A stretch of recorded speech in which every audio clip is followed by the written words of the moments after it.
Well, the real reason we lie, even to ourselves. We like to think of ourselves as honest people, decent, moral, truthful. But what if I told you that you're a liar? That I'm a liar? That we are all liars? And that some of our greatest, most elaborate lies are whispered not to others, but to ourselves, in the quiet moments when no one else is listening? Think about it for a second. When was the last time you said, "I'm fine," knowing you were anything but? When you told a friend, "Oh, I don't care," but your chest burned with a quiet, searing jealousy? Or the classic, "I'll start tomorrow," knowing full well that tomorrow would never come? Those little lies, those seemingly harmless fibs, they aren't random. They're not mistakes. They are survival tactics. Tiny, intricate shields forged in the furnace of human emotion. Because sometimes, the truth is just too heavy for the soul to lift. Psychologists have a term for this: self-deception. But I think it's more poetic than that. It's like emotional camouflage. Our brains, these incredible complex machines, literally bend reality just enough to protect our fragile sense of identity.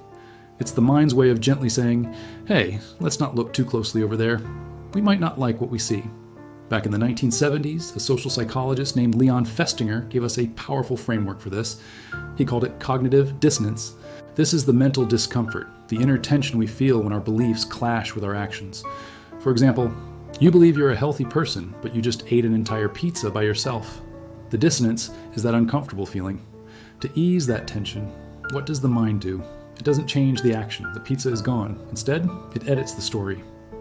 It was just a cheat day. I've been so good all week, I deserve it. Everyone needs to indulge sometimes. We lie so that the hero of our own story, which is always us, never ever looks like the villain.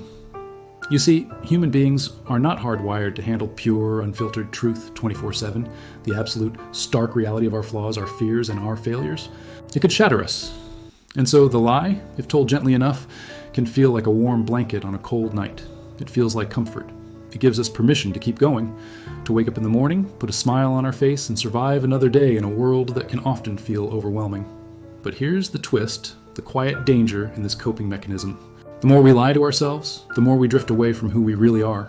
We become architects of our own illusions. We create these alternate versions of ourselves. The ideal us, the polished us, the filtered us. We feed these avatars with likes on social media, with external validation, with a constant stream of excuses. And soon, the real self, the authentic you, becomes a stranger knocking softly on a door you refuse to open. You start to forget what its voice even sounds like. We lie about our happiness, curating perfect moments for the world to see while we feel empty inside. We lie about our sense of control, pretending we have it all figured out when we're actually just treading water. We lie that we're over our ex, that we're not afraid of failing, that we're not feeling completely and utterly lost. But deep down, the truth never actually dies. It just waits. It sits there patiently, like a letter you keep meaning to open but are too afraid to read. It knows that eventually you'll have to face it. So why do we keep doing it? Why do we choose the illusion? Because it's easier. It is simply easier to pretend than to confront.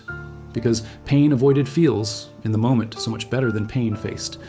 Because sometimes the illusion is kinder, softer, and more beautiful than the messy, complicated, and often painful reality of our lives. We would rather live in a beautiful, well-constructed lie than in an ugly, uncomfortable truth.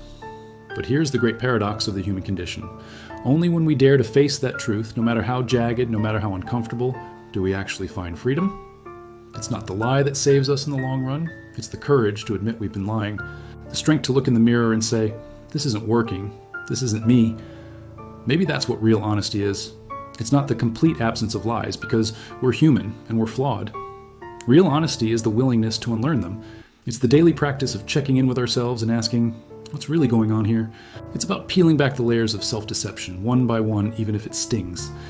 So the next time you hear yourself say, "I'm fine," when you're breaking inside, just stop for 1 second and listen. Listen closely.